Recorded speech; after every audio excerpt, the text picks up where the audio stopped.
देखिए, सरकार में समर्थन दे रहे तो सरकार में उनको मंत्री भी बनाया गया है। सरकार में फ्री में कोई समर्थन किसी को नहीं दिया है। हरियाणा के जनता के मांग थी, हम लोगों के पास मेजोरिटी नहीं थी, 40 सीट आया, अभी 41 है, आपको जानकारी है।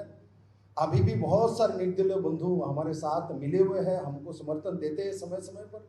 इसीलिए सरकार चलाना और संगठन चलाने में अंतर होता है। सरकार चलाने के लिए संख्यागरिष्ठ आपको नंबर चाहिए, तो उस कारण से सरकार चलाने में हमारा दायित्व है, इसीलिए हम नंबर लिए हैं और इसके बदले में इनको पद भी दिए हुए हैं। तो इसीलिए हमारे ऊपर एहसान किसी ने किया, ऐसा कुछ भी नहीं है।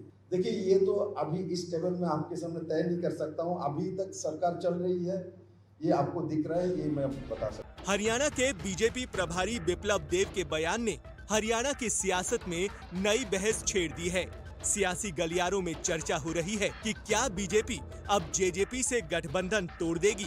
हालांकि जेजेपी के कोर सदस्य और सूबे के डिप्टी सीएम दुष्यंत चौटाला बिप्लब देव के बयान को लेकर नपी तुली टिप्पणी कर रहे हैं।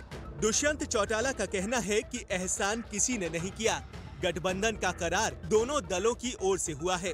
तो भारतीय जनता पार्टी और जननायक जनता पार्टी का गठबंधन माननीय अमित शाह जी के घर पे हुआ था 10:30 बजे, और मुझे लगता है दोनों पार्टियों ने एक दूसरे से चर्चा कर सहमति कर प्रदेश में गठबंधन किया था। मुझे नहीं लगता किसी ने किसी पे एहसान किया।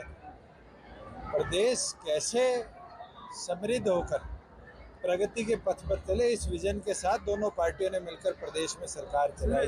गठबंधन पर बयानबाजी के बीच बीजेपी प्रभारी ने निर्दलीय विधायकों से मुलाकात का सिलसिला भी शुरू कर दिया है और इसके मायने तो यही निकाले जा रहे हैं कि शायद अब बीजेपी गठबंधन तोड़ने का पूरा मन बना चुकी है। बिप्लब देव से मुलाकात करने वाले निर्दलीय विधायक इस मुलाकात को गैर सियासी बता रहे हैं, लेकिन इस बात से इनकार भी नहीं कर रहे हैं कि प्रभारी के साथ गठबंधन को लेकर चर्चा नहीं हुई है। ज्यादातर विधायक तो प्रभारी बिप्लब देव के सामने गठबंधन तोड़ने की वकालत भी कर चुके हैं। भ्रष्टाचार बैठ थी और विप्लब जी का प्रभारी बनने के बाद एक बारी हरियाणा मिलने हुआ था, तो उनका संदेश मिला था कि आपसे विप्लब जी मिलना चाहते हैं, तो उसी को लेकर हम शाम को उनके निवास स्थान पर उनसे भेंट की। तो उनका मिलने का जो मुलाकात का विषय था, मेन विषय तो उनका निष्कर्ष के तौर पर कहें तो भी देश के प्रधानमंत्री माननीय नरेंद्र मोदी जी को तीसरी बार कैसे प्रधानमंत्री बनाएं और हरियाणा में हम 10 की 10 लोकसभा कैसे जीतते। मेन फोकस तो उनका 10 की 10 लोकसभा सीट जीतने पर था। आज पूरा हरियाणा नहीं, पूरे देश के अंदर ये चर्चा है, जेजेपी और बीजेपी के नेताओं के आपस में विरोधाभास जो व्यक्त हो रहे हैं, एक दूसरे के विरोध में आवाज़ आ रही है। तो मैं चाहता हूं कि माननीय बिप्लब देव जी, इस टाइम जनता की भी आवाज़ है और मेरी भी हार्दिक इच्छा है कि इस जेजेपी के साथ गठबंधन बीजेपी तोड़ देना चाहिए। इसका खामियाजा बीजेपी भोगना पड़ रहा है।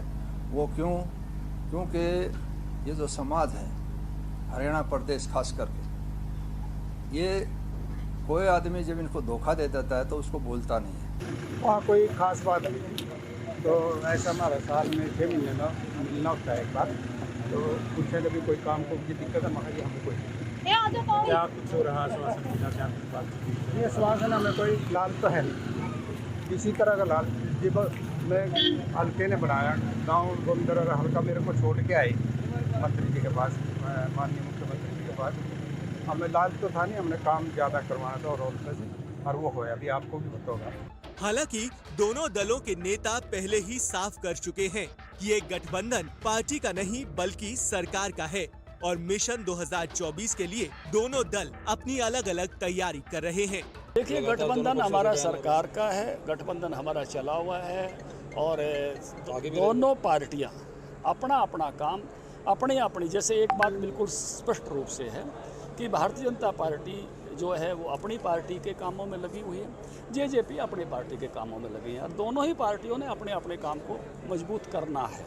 कहीं कहीं ऐसी जगह आएंगी जहां आपको ये लगेगा कि वो भी अपना मजबूत कर रहे हैं, हम भी अपना मजबूत कर रहे हैं, और इसके कारण से जो आप सवाल खड़ा कर रहे हो इस तरह के सवाल खड़े होते हैं। जो आपका अगला सवाल है उसका जवाब ये है कि जब लोकसभा चुनाव आएगा उस समय अगर अगले गठबंधन की बात तय होगी तो हम आपको सूचित करेंगे। जिस दिन हमारा गठबंधन हुआ उस दिन लोग राजनीतिक विरोधी कहते थे कि ये 15 दिन का गठबंधन है, कोई कहता था महीने का है, कोई कहता था 6 महीने का है।